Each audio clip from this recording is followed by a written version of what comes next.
ئەگەرچی نزیکەی 40 ڕۆژ ماوە بۆ ئەنجامدانی ڕفراندۆم لە هەرێمی کوردستان، بەڵام تا ئێستا پارت و لایەنە سیاسەکانی هەرێمی کوردستان بە تایبەتی 5 حیزبەکەی کوردستان نەگەیشتون بە ڕێکەوتنێکی کۆتایی بۆ چۆنەتی ئەنجامدانی ئەو ڕفراندۆمە و کاراکردنەوەی پەرلەمانی کوردستان. ئەندامێکی مەکتەبی سیاسی پارتی دیموکراتی کوردستانیش دوایین ڕاگەیەندراوەکەی بوزنەوەی گۆڕان بە نائیجابی وەسف دەکات بۆ چارەسەرکردنی کێشەکان و کاراکردنەوەی پەرلەمانی کوردستان. پێمان باش بوو باشتر بوو ئیجابیتر بووە بێ قەید و شەرت بین هەر وەکو وەفدە ئێمە دەچتە مەغدا بێ قەید و شەرت پەرلەمانیش ئەکەینەوە کارە ئەکەینەوە یاسا ئەبیتەوە ئاسایی ئەبیتەوە بێ قەید و شەرت. ئەندامێکی مەکتەبی سیاسی یەکێتی نیشتیمانی کوردستانش دەڵێت هێشتا گفتوگۆکان لە نێوان پارتی دیموکراتی کوردستان و بوزنەوەی گۆڕان بەمبەست نەگەیشتووە تا بیر لە پلانێکی دیکە بۆ کارەکردنەوەی پەرلەمان بکەینەوە و ئەو کاتەشی گەیشت بەمبەست قسەیەکی دیکەمان دەوێت. جارێک گفتوگۆ هەیە لە بینی برادرانی بزوتنەوەی گۆڕان و پارتی دیموکراتی کوردستان و ئەوە سەرەتایەکی باشە بۆ تواننەوەی ساوڵ بەندانەکان.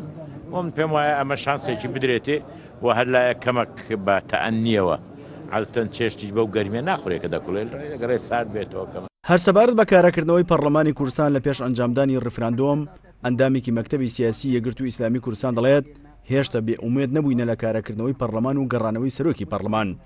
ئەوەش ناشارێتەوە ئەگەر ئەو هەوڵانە سەری نەگرت ئەوە دەبێت بیر لە پلانی بی بکەینەوە بۆ چۆنەتی کارەکردنەوەی پەرلەمانی کوردستان. و هنگی دەبیتە بڕیارێکە بڕیارە ساتەرەفێکی دیگوتی ئەسنائێم و منەوێت و ئەو وەختە دیڕاستەکە دێدەکەین. ئەندامێکی جڤاتی نیشتیمانی بوزنەوەی گۆڕانش دەڵێت کارەکردنەوەی پەرلەمانی کوردستان بەو شێوەیە ئاسان نییە کە بۆ چەند مانگێک کارێک بکەینەوە. سەبارەت بە ڕفراندۆمیش ئاماژەی بۆ کرد پێشەوەی بڕیاری چارەنووساز بدەین پێویستە زەمینەی بۆ ساز بکەین اینجا بڕیار بدەین.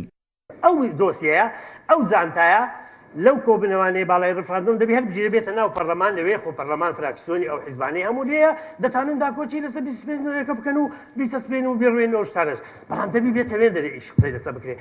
بۆ چۆنەتی ئەنجامدانی ڕفراندۆم و کاراکردنەوەی پەرلەمانی کوردستان بەر لە 25 ئەیلول ڕۆژی ئەنجامدانی ڕفراندۆم تا ئێستا 5 حیزبەکەی کوردستان نەگەیشتون بە ڕێکەوتنی کۆتایی و تا ئێستاش بوزنەوەی گۆڕان و کۆمەڵی ئیسلامی نەهاتوونەتە نێو ئەو پرۆسەیەوە.